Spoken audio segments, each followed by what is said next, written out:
안녕하세요. 정보보호론 강의를 맡은 이상미입니다. 자, 지난 시간에 정보보호가 무엇인지 살펴보았는데요. 자, 이번 시간에는 정보보호의 보호 요소에 대해서 확인해 보도록 하겠습니다. 자, 그리고 이 정보보호에도 여러 가지 보호 원칙들이 있는데요. 가장 널리 사용되고 있는 것이 OECD의 보호 원칙입니다. 자, 이번 시간에는 OECD의 보호 원칙에 대해서도 학습해 보도록 하겠습니다.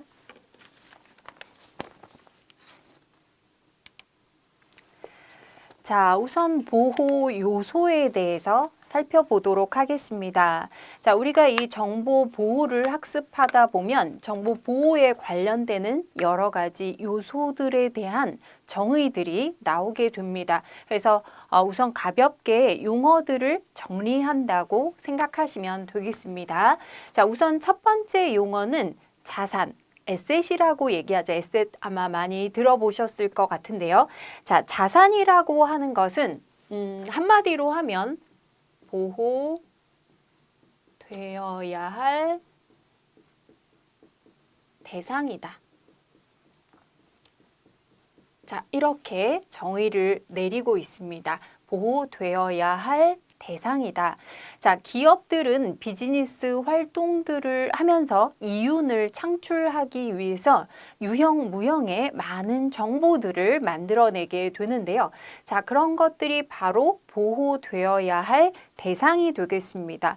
자, 그래서 우리가 무엇을 보호할 것인지를 정의하는 것이 굉장히 중요하겠죠. 자, 그렇기 때문에 정확하게 자산을 정의하고 또 자산에 내가 가지고 있는 자산의 가치가 얼마나 되는지 이것을 알고 있어야만 올바른 정보보호 대책들을 강구할 수가 있을 것입니다. 자, 그러면 자산이라고 하는 것들은 어떤 것이 있는지 한번 생각해 보겠습니다. 우리가 흔히 자산이라고 하면 눈에 보이는 것만 생각할 수 있는데요. 유형의 자산 이외에도 또 무형의 자산도 있습니다. 자, 우선 물리적 자산. 자, 이것이 바로 눈에 보이는 그런 자산이 되겠죠. 자, 눈에 보이는 자산입니다. 자, 어떤 게 있을까요? 컴퓨터 하드웨어, 그리고 통신 장비, 자, 사무실의 집기들, 또 건물, 자, 이런 것들이 바로 눈에 보이는 물리적인 자산이 되겠습니다. 자, 그 다음 또 정보 자산도 굉장히 중요하겠죠. 자, 컴퓨터 내부에 저장되어 있는 데이터베이스, 문서, 데이터 파일, 자, 이런 것들 정보 자산이라고 합니다. 자, 우리는 요즘에는 이 컴퓨터 하드웨어보다는 이런 어쩌면 정보 자산들을 좀 더 중요시 여기고 있는 것 같습니다. 자, 그리고 내가 만들어낸 정보 이외에도 소프트웨어도 자산이 되겠죠. 자, 응용 프로그램들, 각종 프로그램들 많이 설치되어 있는데 만약에 그 프로그램이 갑자기 삭제된다든지 하면 굉장히 큰 영향을 미칠 수가 있겠죠. 각종 패키지나 운용 프로그램, 자, 이런 것들이 모두 소프트웨어 자산에 포함이 됩니다. 자, 그리고 상품으로 만들어낸 자산도 있는데요. 상품 자산에는 생산 제품, 서비스, 자, 이런 것도 모두 자산이라고 할 수가 있습니다. 자, 그래서 여기까지가 보통은 눈에 보이는 유형의 자산이라고 할 수가 있겠고요. 자, 유형의 자산 이외에도 인적 자산이 있습니다. 사람도 자산이 되는 것이죠. 자, 인력. 자, 그 기업에서 일하는 인력도 굉장히 중요한 자산이라고 볼 수 있습니다. 자, 그리고 이제 무형의 자산이 있는데요. 자, 무형의 자산으로는 그 기업에 대한 사회적인 이미지, 개인도 마찬가지죠. 이런 이미지 자체도 자산이라고 볼 수 있습니다. 자, 고객의 신뢰도, 또 전문 지식 능력, 이런 것들은 눈에 보이지 않는 자산이라고 할 수 있습니다. 자, 그래서 자산은 크게 나누어서 눈에 보이는 유형의 자산과 인적 자산과 그리고 무형 자산으로 나누어진다고 얘기할 수가 있습니다. 자, 다시 정리해보면 자산이라는 것은 보호되어야 할 대상이다. 이렇게 정의를 내릴 수가 있습니다. 자, 다음으로는 굉장히 많이 사용하는 용어가 되겠는데요. 자, 바로 위협이라는 용어입니다. 자, 날마다 신문, 뉴스를 보면 보안에 대한 위협이 있다. 이런 얘기들 많이 보실 텐데요. 자, 위협이라는 것은 뒤에 이제 위험이라는 용어가 나오지만 위협과 위험은 서로 다른 용어이기 때문에 잘 정리를 해두셔야 되겠습니다. 자, 제가 좀 출제가 되는 부분들은 이렇게 별표 표시를 했으니까 확인해 보시면 되겠습니다.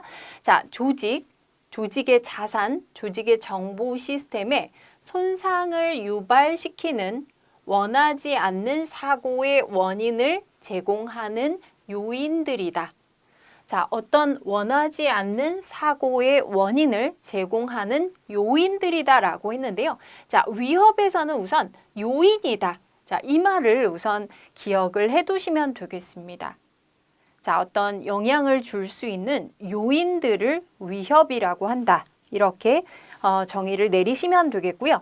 자, 자산에 원치 않는 사고나 결과를 가져오는 요인, 이렇게 정의해 보시면 되겠습니다.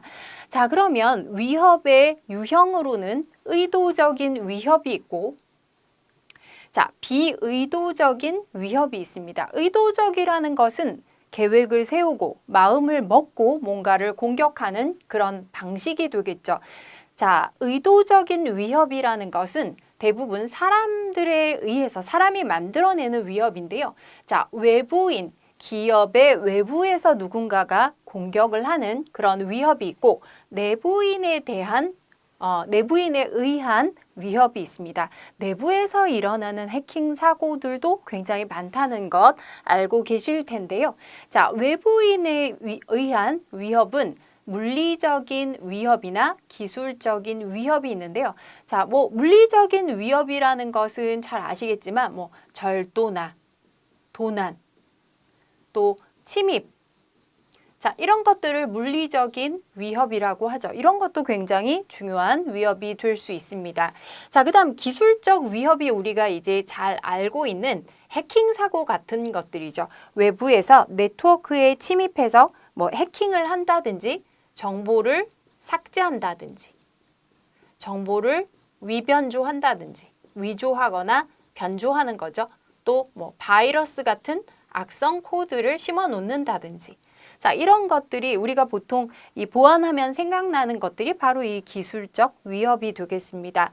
자, 내부인에 의해서도 마찬가지로 물리적이거나 기술적인 위협이 일어날 수가 있습니다. 자, 다음은 이제 비의도적인 위협이 되겠는데요. 자, 비의도적이라는 것은 의도하지 않은 것이 어떤 사건을 일으킬 수 있는 것을 비의도적이라고 얘기를 하죠. 자, 사람에 의한 위협인데요. 역시 의도적인 위협들도 사람에 의해서 일어나는 것이지만 자, 이 비의도적인 위협은 보통 실수에 의한 것이라든지 태만에 의한 것. 자, 기사 보시면 이런 의도하지 않았지만 업무를 맡고 있는 사람이 실수를 해서 어떤 이것이 큰 사고로 이어지는 것들 아마 많이 보셨을 텐데요. 자, 그런 것들이 되겠습니다. 보시면 조작을 실수한다든지 미숙하다든지 자, 이런 것들 또는 데이터가 유출되는 것. 자, 의도적으로 하지 않았지만 데이터가 유출되는 것, 이런 것들도 비의도적인 위협이 되겠고요. 자, 그 다음에 자연재해도 우리를 위협하는 중요한 공격들이 되겠습니다. 자, 화재, 수해, 지진. 자, 이런 것들이 일어나게 되면 우리가 컴퓨터나 네트워크를 사용할 수가 없죠. 특히 이 컴퓨터나 네트워크는 전원이 없으면 동작을 할 수 없는 거기 때문에 만약에 이런 그 자연재해들로 인해서 전원이 차단되면 사용할 수가 없겠죠. 그래서 이것을 막기 위해서 화재가 일어나는 것을 감지할 수 있는 화재 경보기를 설치한다든지 또는 정전이 일어나더라도 장시간 사용할 수 있는 어떤 무정전 시스템 같은 것을 설치하는 것이 굉장히 좋은 방법이 되겠습니다. 자, 그 다음에 시스템의 결함이 일어나서 의도하지 않았지만 갑자기 컴퓨터가 동작하지 않거나 이런 경우들도 있겠죠. 자, 운영 체제라든지 응용 프로그램이라든지 또 뭐 통신 장비라든지 이런 것들이 문제가 생길 수도 있는 것입니다. 자, 그래서 위협하면 요인들이라는 용어 기억을 하시고요. 자, 위협의 유형들이 나왔을 때 이게 의도적인지 또는 비의도적인지를 파악하실 수가 있어야 되겠습니다. 자, 세 번째 용어도 굉장히 중요한 용어입니다. 취약점이라고 얘기를 하는데요. 자, 취약점은 자산의 취약점은 자산의 물리적인 위치, 조직, 조직의 업무 처리 절차, 조직원의 구성, 경영 관리, 하드웨어, 소프트웨어, 정보. 자, 모든 자산들을 의미하는 것이죠. 자, 이런 것들이 가지고 있는 약점에 기인한다. 자, 자산이 가지고 있는 어떤 보안상의 문제점을 가지고 있는 약점을 취약점이라고 얘기를 하는 것이죠. 자, 앞서 이제 위협이 있다고 해서 자, 무조건 이게 어떤 사고로 이어진다고 볼 수는 없습니다. 뭐 화재가 일어난다고 해서 그게 무조건 대형 사고로 이루어지는 것은 아니죠. 그것에 대한 준비가 잘 되어 있다면 화재를 막기 위한 시스템이 잘 되어 있을 때 그것은 사고로 이어지지는 않습니다. 자, 그러나 그것에 대한 약점이 있을 때 어떤 보호 대책이 없다든지 취약점을 가지고 있을 때 이것이 어떤 사고의 영향으로 이어질 수가 있는 것입니다. 자, 취약점은 위협의 원인이 된다. 자, 취약점. 자, 위협이 있을 때, 위협이 있다고 해서 무조건 사고로 이어지지 않고 취약점이 있을 때 사고가 일어난다고 했습니다. 정보 시스템이나 조직의 목적에 손상을 가져올 수가 있다. 자, 취약점은 분석, 정보 시스템 등의 자산이 가지고 있는 약점을 알아내고 이런 취약점을 이용해서 정보나 정보 자산의 어떤 위협을 야기시킬 수 있는지를 파악한다라고 했는데요. 자, 만약에 도둑이 든다고 하더라도 어떤 경비 시스템이나 이런 게 철저하게 되어 있는 곳은 절대 도둑이 침입하지가 않겠죠.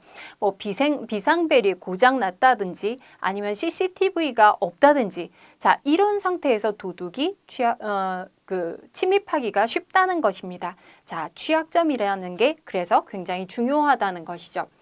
자, 예를 들어서 한번 적어봤는데요. 그럼 앞서 제가 위협이라는 용어를 설명드렸고 지금 취약점을 설명드렸으니까 자, 여기에서 위협은 뭔지 취약점은 무엇인지 한번 찾아보시면 되겠습니다.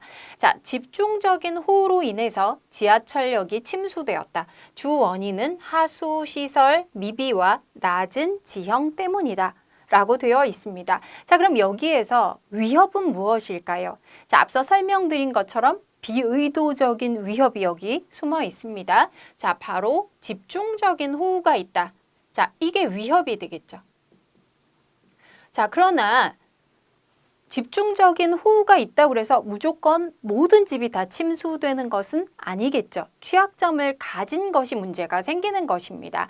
자, 지하철역이 침수되었다고 했는데요. 지하철역은 앞서 설명드렸던 용어 중에 자산이라고 볼 수 있습니다. 자, 주 원인이 나와 있죠. 바로 하수시설이 미비되었다. 그리고 낮은 지형이 있다. 자, 이것이 바로 취약점이 되겠습니다. 자, 그러면 이것이 사고로 이어지지 않도록 하기 위해서는 이런 취약점들, 하수시설을 좀 공사를 한다든지 낮은 지형을 보완할 수 있는 어떤 방법들을 대책을 세우는 것이 중요한 것입니다. 자, 그래서 여기에 나왔던 위협과 자산과 취약점이라는 용어를 반드시 구분하실 수가 있어야겠습니다. 자, 그 다음에 영향이라는 용어입니다. 자, 영향, 임팩트, 의도적이든 아니든 원하지 않는 사고에 의해서 자산에 미치는 결과를 의미하게 됩니다. 자산에 미치는 결과를 영향이라고 얘기를 하죠. 자, 그 결과는 자산이 파괴가 된다든지 정보 시스템에 의해서 손상이 생긴다든지 자, 기밀성, 무결성, 가용성, 인증성, 신뢰성. 자, 이거 지난 시간에 공부 철저히 하셨을 거라 생각이 됩니다. 정보 보호의 목표들이죠. 자, 세 가지 목표의 뒤에 또 세 가지 목표가 있을 수 있습니다. 이런 정보 보호 목표에 대해서 어떤 손실을 가져올 수가 있다는 것이죠. 그게 영향이라고 할 수가 있습니다. 자, 그러면 지금 위협과 취약점 그리고 영향에 대해서 얘기를 했는데요. 상호 관계를 한번 따져보겠습니다. 이건 앞서 제가 설명을 드렸던 것이죠. 자, 위협이 모두 영향을 가져오는 것은 아니다라는 것 설명드렸습니다. 자, 위협이 있고 또 취약점이 있을 때 이것이 영향으로 이어진다는 것이죠. 그래서 정보 자원이 갖는 자산의 취약점에 의해서 위협이 발생되면 그 결과 자산의 손실이 생기게 된다는 것입니다. 자, 위협이 발생되고 원래 자산이 취약점을 가지고 있는 거죠. 자산의 취약점이 있고 또 위협이 발생했을 때 이것이 자산의 손실, 즉 영향을 받게 된다. 라는 것입니다. 자, 다수의 취약점이 하나의 위협을 유발하기도 하고 하나의 취약점이 여러 가지 위협의 요소로 작용하기도 한다는 것입니다. 자, 다음은 위험, 리스크에 대해서 알아보겠습니다. 자, 앞서 위협이라는 용어를 사용했는데 위협과 위험은 좀 다른 뜻으로 사용이 됩니다. 자, 너무 어렵게 생각하지 마시고 우리가 일상생활에서 위협이라는 말과 위험을 언제 쓰는지 구분해 보시면 쉽게 이해를 하실 수가 있을 것 같습니다. 자, 위협이라는 것은 어떤 요인들이라고 얘기를 했는데요. 위험은 어떤 일들이 일어날 수 있는 가능성이다 라고 생각을 해보시면 될 것 같습니다. 자, 그래서 위험, 리스크라는 것은 취약점들을 이용한 위협으로 자산의 손실을 초래하고 조직에 직간접적인 피해를 주는 것을 총칭한다고 했는데요. 이런 일들이 일어날 가능성을 위험이다 라고 얘기를 하는 것이죠. 자, 위험 시나리오라는 말이 있는데요. 위험 시나리오라는 것은 가상의 시나리오를 써보는 것이죠. 그래서 특정한 위협이 어떤 특정한 취약점을 이용해서 자산의 손실을 초래하는가를 기술한다 라고 했는데요. 자, 어떤 위협이 있고 또 내가 가진 어떤 취약점들이 있을 때 어떤 일이 일어날 것인가, 어떤 위험들이 지금 현재 있는 것인가, 이런 것들을 정리한 것을 위험 시나리오라고 얘기할 수가 있습니다.